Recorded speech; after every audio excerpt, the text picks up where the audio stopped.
The gymnasium at Northwood High was a mausoleum of forgotten dreams. Its polished wooden floor, scuffed with the history of 1,000 missed shots and fumbled passes, reflected the cold light filtering through the high windows. The air, thick with the scent of old leather and liniment, was a constant reminder of the physical education classes that had made it a place of both triumph and terror. For 16-year-old Lyra Vance, it was the latter. The gym wasn't a place of games. It was a hunting ground, and she was the prey. Lyra was a ghost. She moved through the halls with her head down, a solitary figure in a sea of vibrant, chaotic youth. Her clothes were a uniform of faded gray, her dark hair a shield that hid her face from the world. She carried a quiet intelligence, a fierce, private fire that burned only in the solitude of her bedroom, where she lost herself in the intricate world of mechanics and engineering. She could take apart a complex machine and put it back together with an artist's precision. But she couldn't navigate the simple, brutal social maze of high school. The Hunters were a trio of boys who ruled the social hierarchy of Northwood. At their head was Jason, a boy with the confident swagger of an heir to a small kingdom. He was a quarterback, a golden boy, a master of a cruelty so subtle it was often mistaken for a joke. His followers, two hulking boys named Mark and Tony, were the blunt instruments of his will. They were the ones who would trip Lyra in the halls, or accidentally knock her books from her hands, or spray her locker with graffiti. They were the muscle, but Jason was the mind, the master puppeteer who pulled the strings.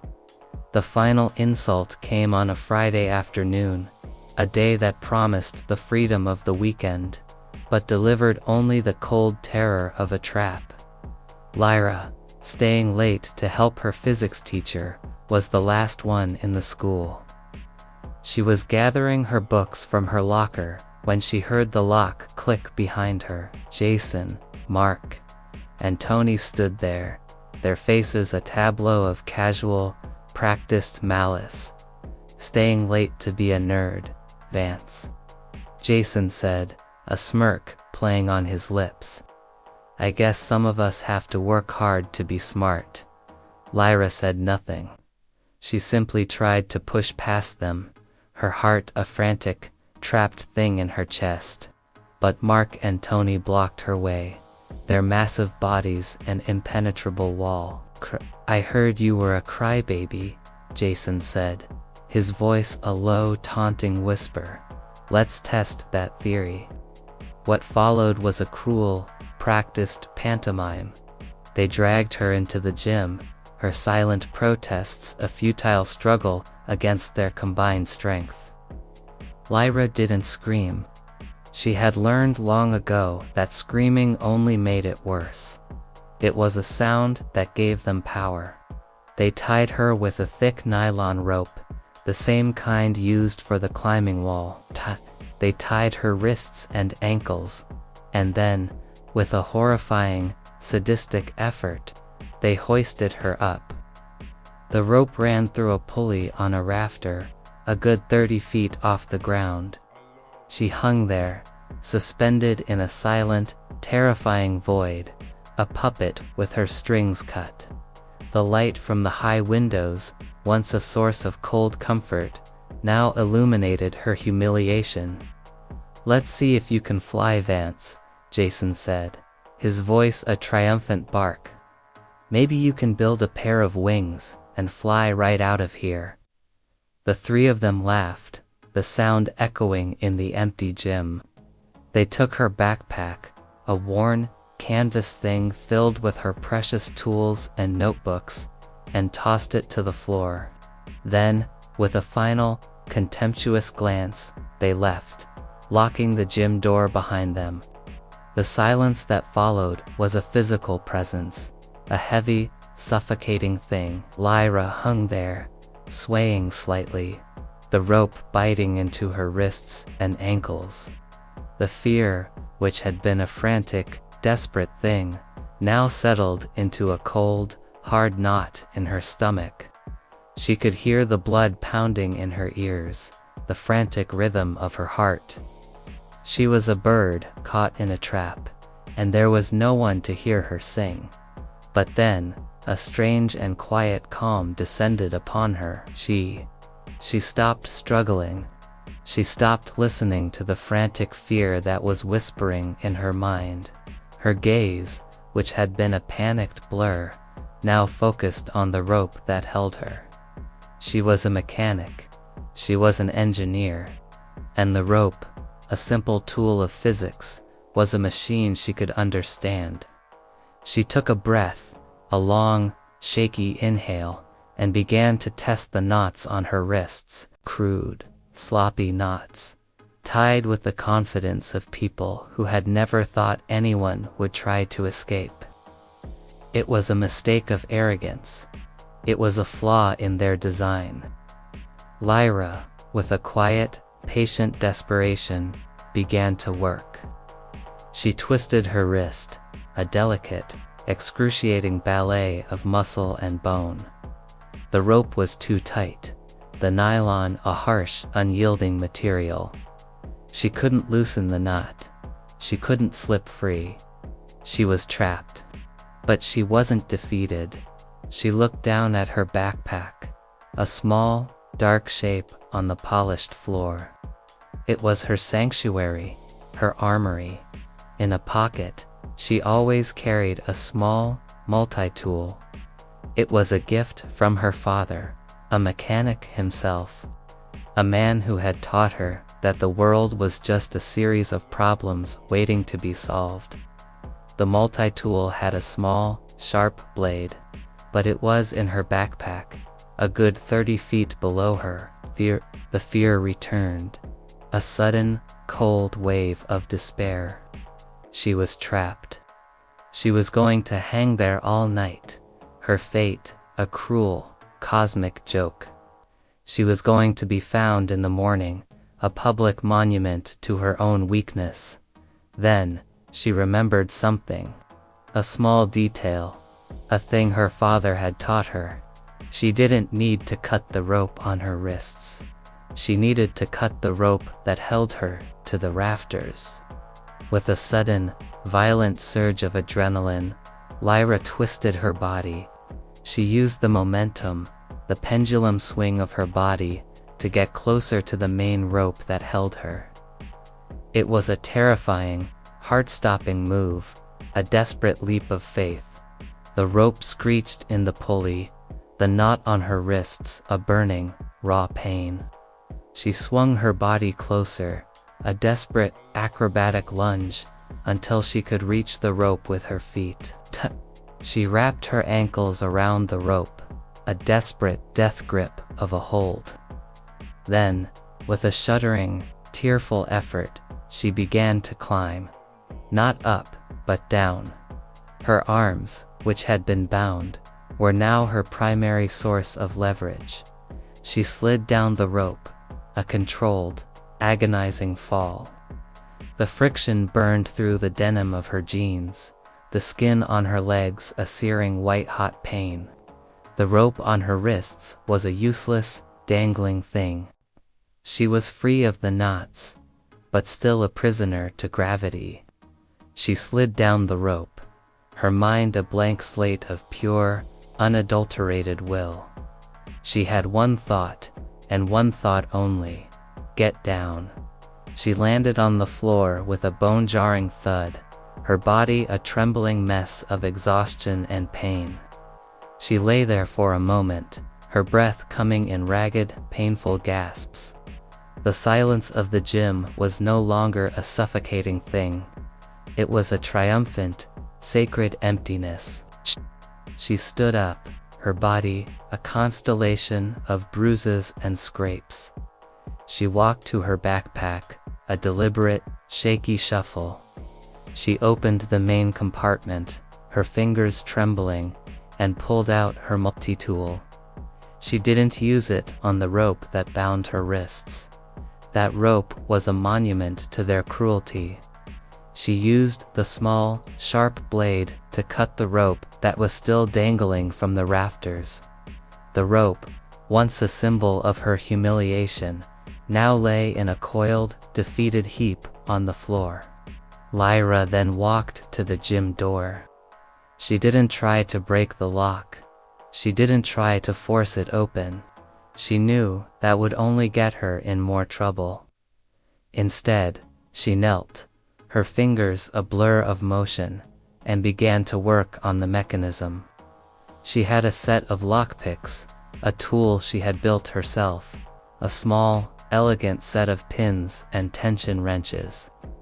Her father had taught her that a lock wasn't a barrier, it was a puzzle. She had solved 1,000,000 of them in her head. Now, she was solving one for real. The lock clicked. The door hissed open. Lyra walked out into the cold, empty hall. Not a victim, but a survivor. She didn't go home. She went to the police station. The officer on duty, a tired, heavy-set man named Miller, looked at her with a mix of pity and disbelief. He saw the scrapes on her knees, the dirt on her face, the quiet, trembling fear in her eyes, but he didn't see the fire that was burning inside her. "Honey, are you saying some boys tied you up in the gym?" he asked, his voice a low, patronizing rumble. "Kids these days. I'll go have a word with them, but I'm sure it was just a prank." "It wasn't a prank," Lyra said, her voice clear and strong. "It was assault, and I want to press charges." Officer Miller sighed. "Look, I know this is scary, but you don't want to go down this road. These are good boys, football players. They'll get an attorney. It'll be a mess." Lyra didn't move. She just stared at him. Then, she pulled her hand from her pocket, and she placed a small, silver object on his desk. It was the multi-tool. She clicked a button, and the small, sharp blade flicked out. "I cut the rope," she said. "I climbed down, I picked the lock, and I came here. Now, you can file a report, or you can watch me take care of this myself. Your choice." Officer Miller, who had seen his share of tough kids, was stunned. Cold, determined fire in her eyes. He saw the tool, the lockpicks. He saw a girl who was more than just a victim. He saw a weapon of quiet, dangerous intelligence. He didn't want to mess with a girl like that. He stood up, his face a mask of grudging respect. "All right," he said. "Let's get the report filed. What are the names?" The next morning, the world changed. Jason, Mark, and Tony, the kings of Northwood High, were not on the practice field. They were in the principal's office. The school, a place of silent obedience, was now a place of whispered, frantic rumors. Lyra, the quiet ghost, was now a name on everyone's lips. The boys, with their parents and a high-powered attorney, tried to dismiss it as a prank. But Lyra had a report, a documented assault, and a physical evidence of her escape. She had photos of the ropes, the cut nylon, the scratches on her legs. She had a quiet, unshakable resolve. The school, which had tried to bury the issue, was now forced to confront it. Jason, Mark, and Tony were suspended.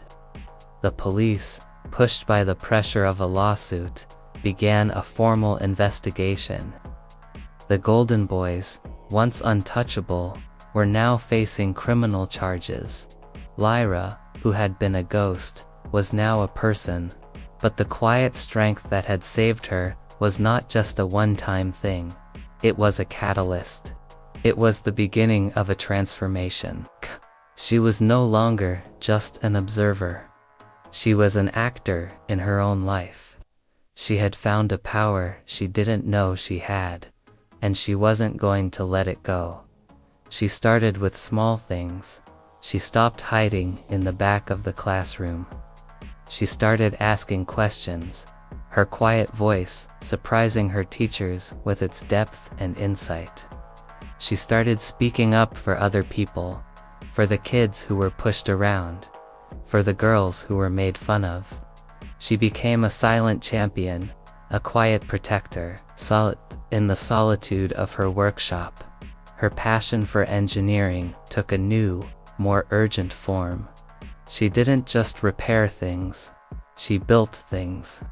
She built a small, intricate drone that could follow her to school, a silent guardian that could record conversations and movements. She built a small, portable EMP device that could disable the surveillance cameras in the halls. She wasn't just a mechanic. She was a master of clandestine technology. She was a ghost with a purpose. Her quiet power, her newfound strength, was a threat to the established order.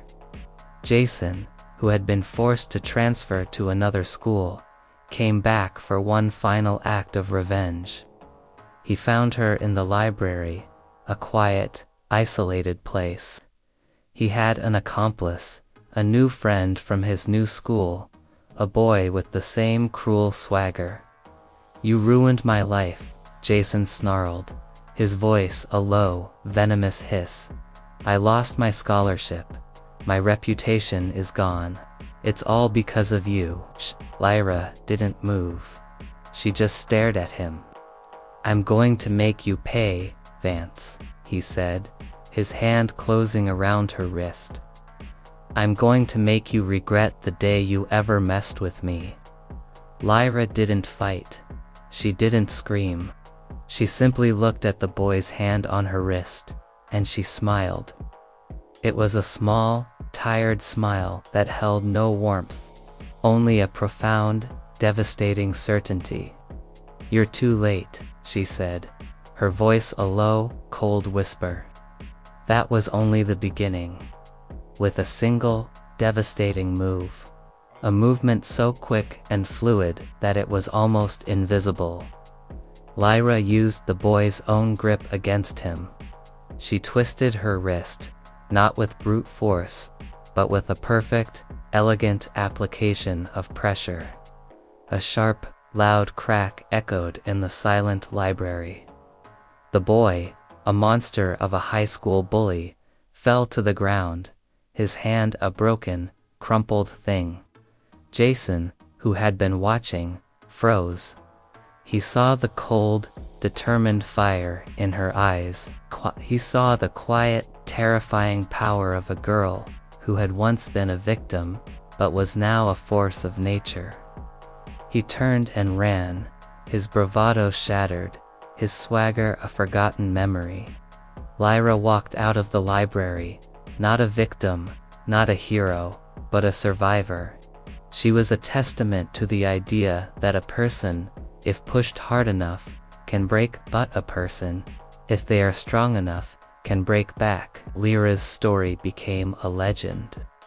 She went on to college, where her skills in engineering and her quiet, patient intelligence made her a star.